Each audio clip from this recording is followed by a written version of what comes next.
Hey everybody, welcome to the SkyLounge, and this is Cruise Peruse, episode number 103. Boys and girls, it is a Monday. We are headed from the east to the west part of town. Hey! Stop that shit! God damn it, puppies. Get me all mad in the morning. Man, boys and girls, I'm not gonna lie. You know what's making me mad? My general malaise and laziness. That's what the fuck is getting me mad right now. You know, it's crazy. I'll tell you a fun story.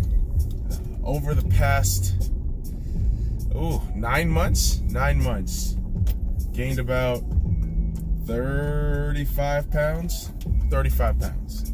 And I'm gonna be honest, I do work out. You know, I at least go to the gym 3-4 times a week. However, when you smoke like me, you eat like me, and you're a lazy cunt like me, you gain weight pretty quick. Especially when you don't really tether yourself, right? And so, it's going to be a fun experiment. I'm giving myself from now until the end of October, because I got a wedding I had to go to, so I got to get rid of some of this fattiness here. The triple chin action. Hey! When I turn around, all I see is that double chin with like these pubic fucking hairs coming out. Weird expression, weird way to say it at the start of the morning, but something that's on my mind. And really, a lot of the times, the problem with me and weight gain personally is it's just the weed. Like, if I take the weed factor out, it already helps out immensely. From a physiological standpoint, when I smoke too much, like I have the last month, really, it's hard to talk. Like, it just gets on your fucking throat. Try to get better. But shit, man. Use every excuse to fucking smoke a couple joints. Granted, I do like smoking weed, but sometimes there has to be a couple of breaks.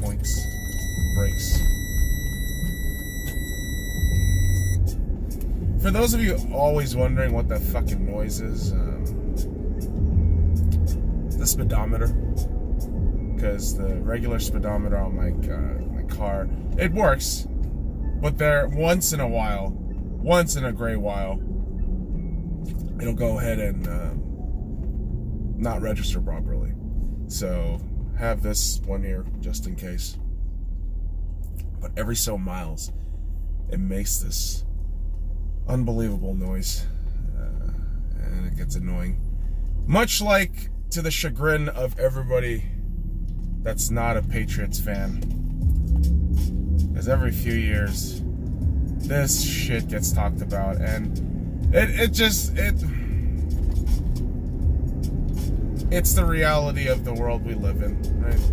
Tom Brady gets a 2-year extension. Alright, am I even surprised? No. I think Tom Brady's going to play until he's 50. I think we've talked about this so many times.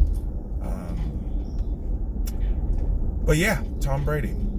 2-year extension. I believe it was, what, $23 million? Is it $23 million for the entire valuation of the contract, or was it a year? Annual thing? Because I would imagine Robert Kraft wants to pay Tom Brady, but Bill Belichick doesn't, in terms of how he wants to actually build together a team. I mean, if you have a quarterback that's being paid really handsomely, man, it's going to be hard to plug in better, free agents and pieces there at premium level. But at the same time, the Patriots are able to have a makeshift dynasty. They could just willy-nilly fix pieces out and just win. That's what the Patriots do. That's just what the Patriots do. And here's the thing. I got friends who are Patriots fans. I got friends who are non-Patriots fans. They truly hate the Patriots. Fucking ironically, I'm driving right now, and there's a car to the left of me with the fucking Patriots logo. Weird enough, but this is a talking point that I want to emphasize.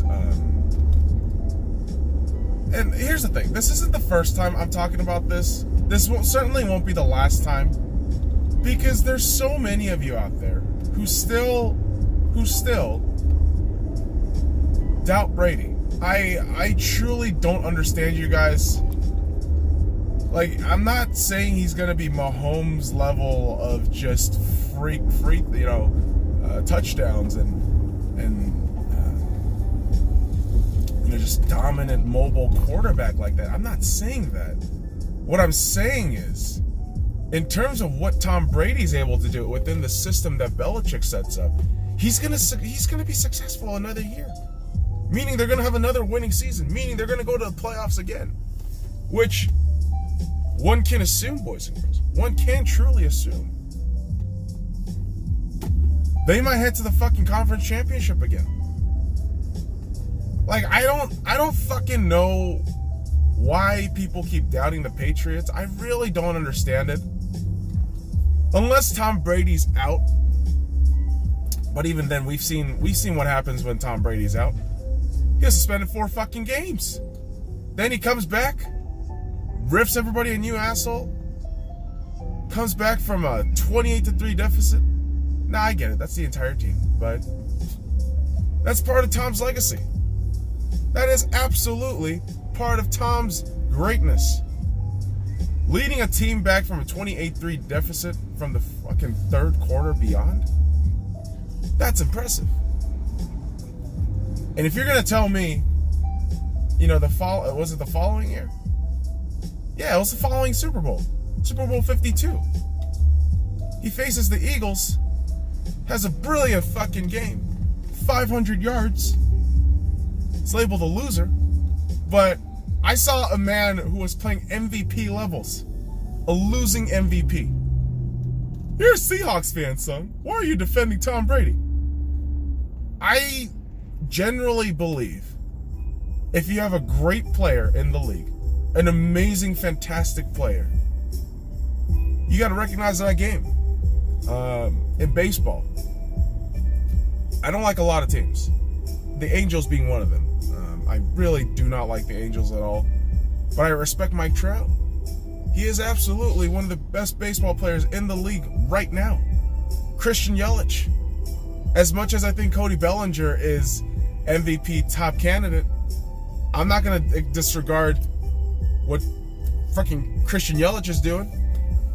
And it's in that same regard where I say, dude, as much as the Patriots ripped my heart, from my fucking chest cavities, I can't fucking sit here and say, the Patriots are a dud. They're just lucky. No. That's a dynasty, my friend. Listen.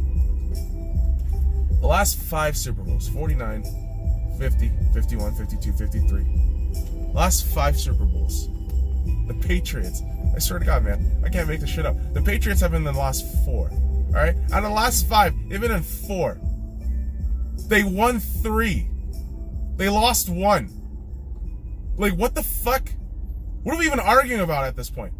You got guys like Max Kellerman, who I have huge respects for Max Kellerman. Let me just preface by saying that right now. But this guy goes on media, ESPN First Take, national media, and talks about how Tom Brady has fallen off. You got jackasses like Rob Parker, who I am very, very, very, very certain that he doesn't watch a fucking ounce of football, nor does he watch any fucking tape for any sports, because he's just a feely asshole who buys into media hype and garbage. These are the fucking people that drives me insane when they make this stupid ass argument that Brady isn't the greatest of all time, the GOAT. People throw that term around a lot. They do. But when you use that term, when you use greatest of all time, when you use the word GOAT, please take into context what you're actually saying. When you say LeBron James is the greatest of all time, I have to slap you in the face and say, no, he's not. He's not. I can argue MJ absolutely is the greatest of all time. One could have argued Kareem. Could. But to me,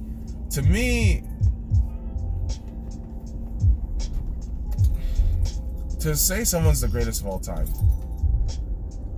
they have had to do something just extraordinary on a consistent basis,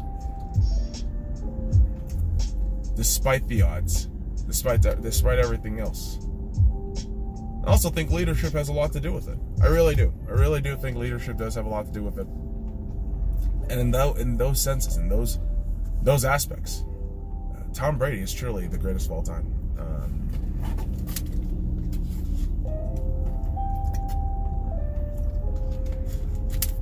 What other quarterback is in his fucking mid-40s right now? Heading into his, 15th season? Is it? Oh my god, dude. It's his 18th season. It's his 18th season. 18th or 19th season. I can't do math right now. But Tom Brady is not going to stop. He's not. He's just not. This guy is a fucking workhorse. You know why I love Tom Brady so much? And again, guys, I'm a Seahawks fan, okay? I'm never going to fucking switch over to the Patriots, despite the fact that I am wearing red, white, and blue here. But don't let that be an indicator of any kind of bullshit future. I'm a diehard Seahawks fan. I will continue to be a diehard Seahawks fan. But, like I said, I recognize great talent. I recognize when we do see something we won't see in a generation to come, we have to appreciate it. I think people, hey, puppies, I think people take for granted what Tom Brady really is. This guy's once in a generation. You don't find a guy who's so dedicated to his craft, who wants to get better.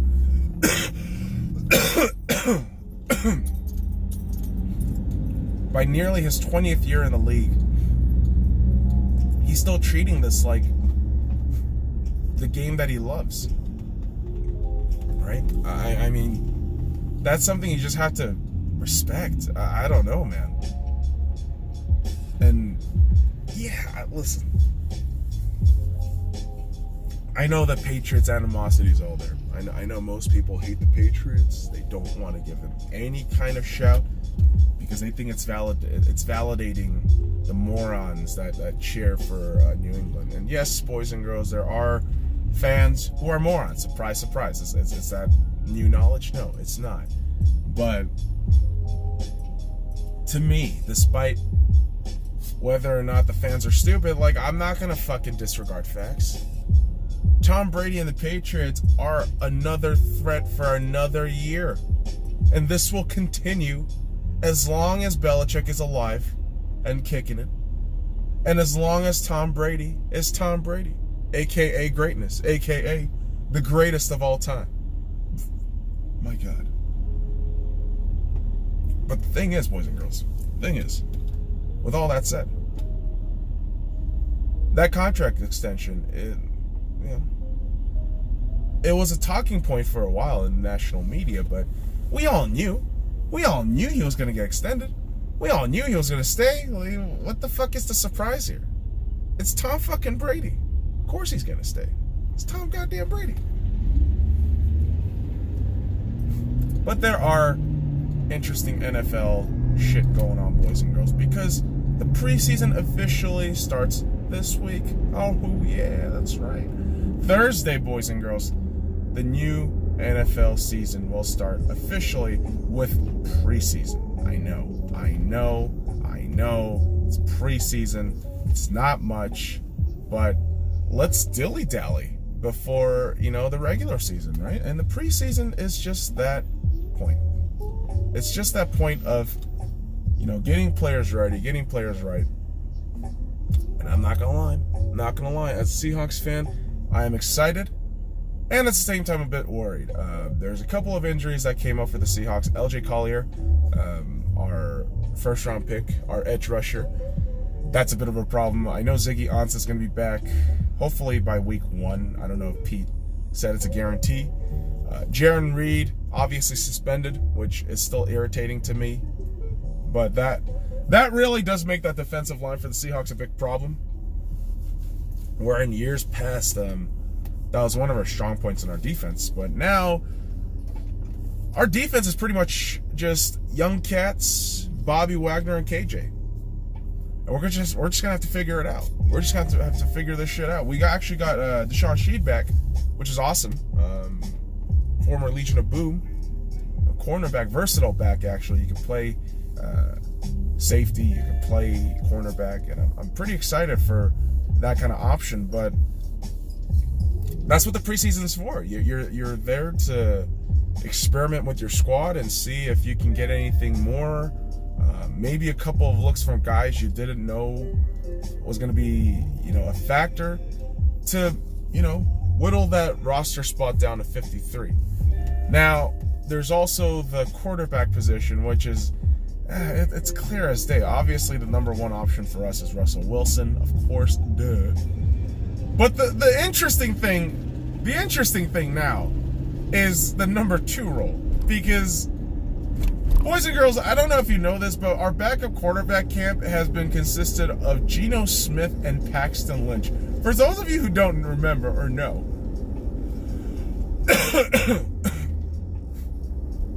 Geno Smith had a couple of stints in the Jets. Did he go to the Bills? I know he was at the Chargers for a minute, and then he was at the Giants. So he's been around a couple of places, but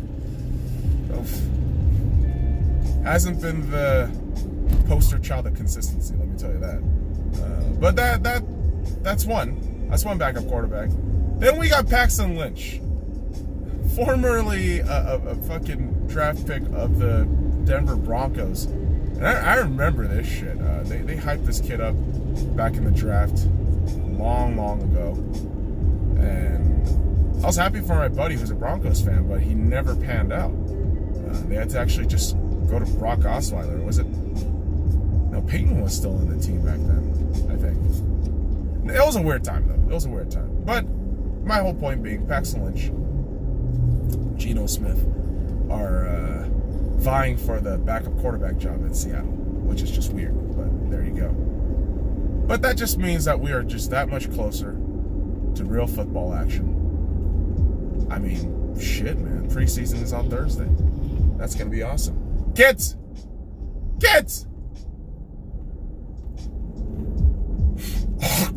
My dogs are being assholes.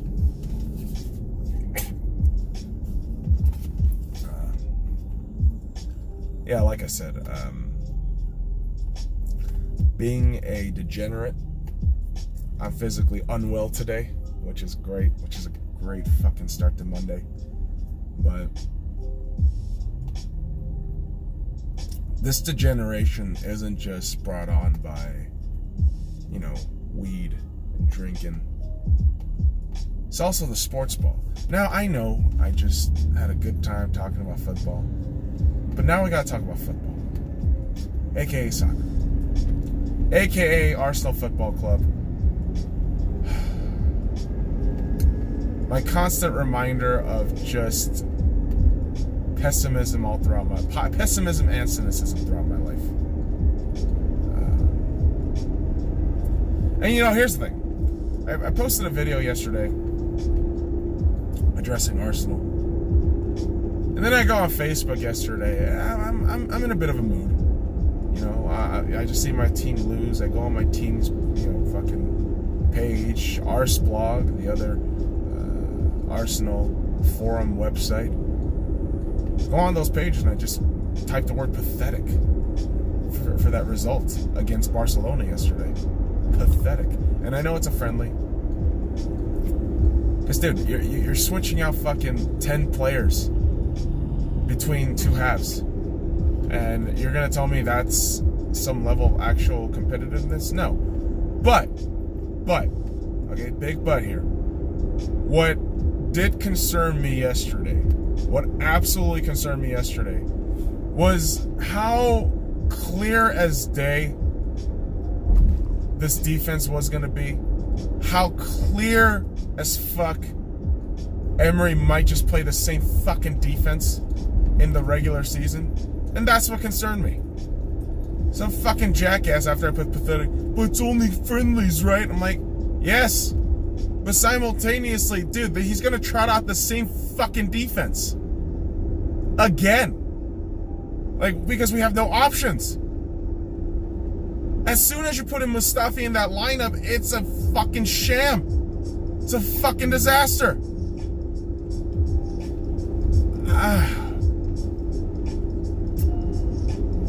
You know, that own goal yesterday, conceded by Ainsley Maitland-Niles, was really the fucking highlight of what Arsenal is. Just a fucking dick-punching club that kicks themselves in the dick and then cry about it and say, don't look at us, don't look at us. But dude, every time we say don't look at us, like we do some stupid shit like this. All the fucking time. All the goddamn time. And and I said this yesterday.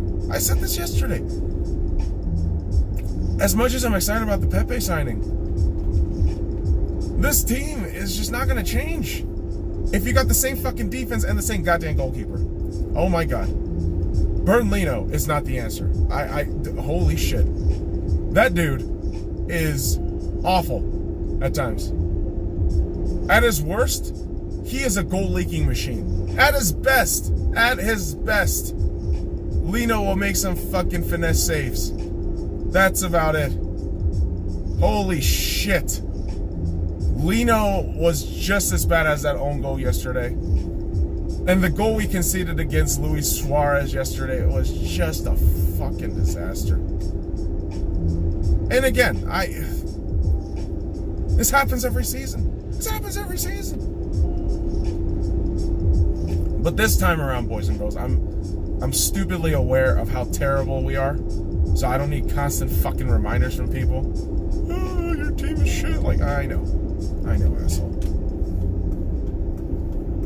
Like, I have a fucking mirror in my room, buddy. I know what the fuck we look like.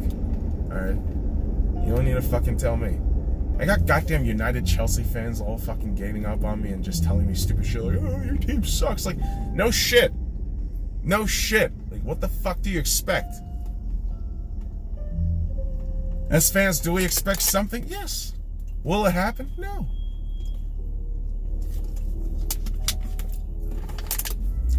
And I know I just sound like that guy who gets all reactionary and just melodramatic for the sake of doing that. But for me, it's very simple. Until you produce some results, I don't care. I'm going to keep critiquing. I'm going to keep criticizing because I want this team to do their absolute best. Consistently. I want to see some level of fucking consistency from this fucking squad.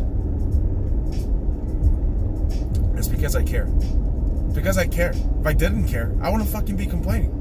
If I didn't care, I wouldn't even fucking pay attention. That's the reality.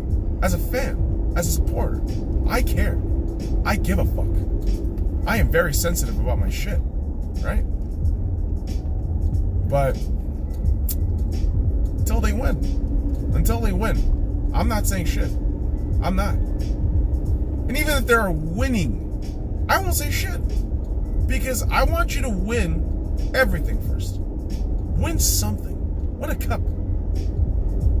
Even a league cup. Then I'll say some shit like, oh wow, they did something. That's awesome. I'm happy. Now keep going. You can't rest on your laurels. You can't.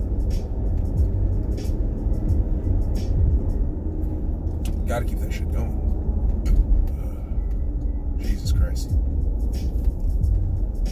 But the season begins on Sunday. I'm going to be at the pub, boys and girls, at McMullen's, of course, to watch the team kick off against Newcastle United.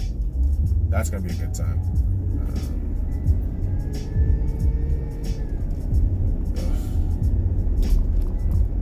excited, but at the same time, like, it's constipation. Oh, Arsenal. Whatever shall we do? Whatever shall we do? Jesus Christ. Now, boys and girls, I don't want to end it on a really depressing note, but I will. I will. There's been shootings. Here in the United States, there's been shootings. El Paso, I believe it was Saturday. It was within Saturday, really a 24-hour span where shit got crazy. El Paso, Texas, some psychopath goes to a Walmart, kills 20 people. And then really less than 24 hours later, some fucking psychopath guns down people in Dayton, Ohio. And, you know, boys and girls, it's the thing I constantly gripe about on this channel. It's the thing I constantly bitch about with human beings in our regular society here. Stop trying to politicize everything. There's been 2 fucking national tragedies within the span of 24 hours. Can we just all shut the fuck up and pay our respects and not make it about politics, please?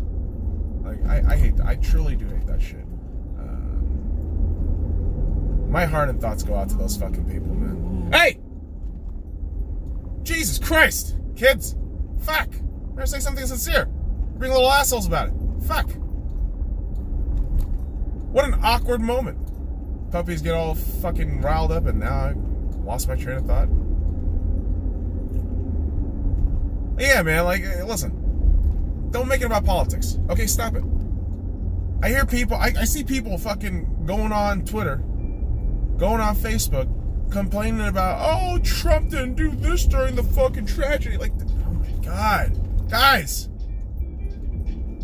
Why are we focusing on that when we should be focusing on solutions? How do we fix this fucking problem?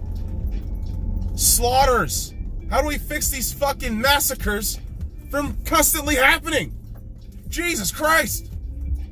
It's insanity.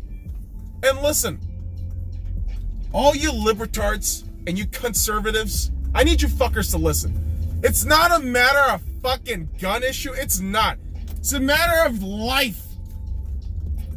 Oh, we need sturdier background checks. Background checks don't mean shit. They don't. They just don't.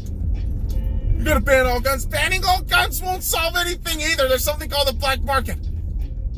We gotta figure something out. We gotta get all our collective minds together and figure some shit out. Because this is ridiculous.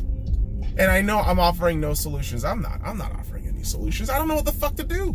I'm just some fucking idiot. In his 20s. Rambling. That's what I do. But the problem has to be made aware. Guns are dangerous. Like, I get it. I get it from people who tell me that guns are safe when you practice it. Yes. But in the hands of a deranged psycho, when you have the ability to just give him to him willy-nilly, that is a terrifying thought. We gotta figure some shit out, man. Good God.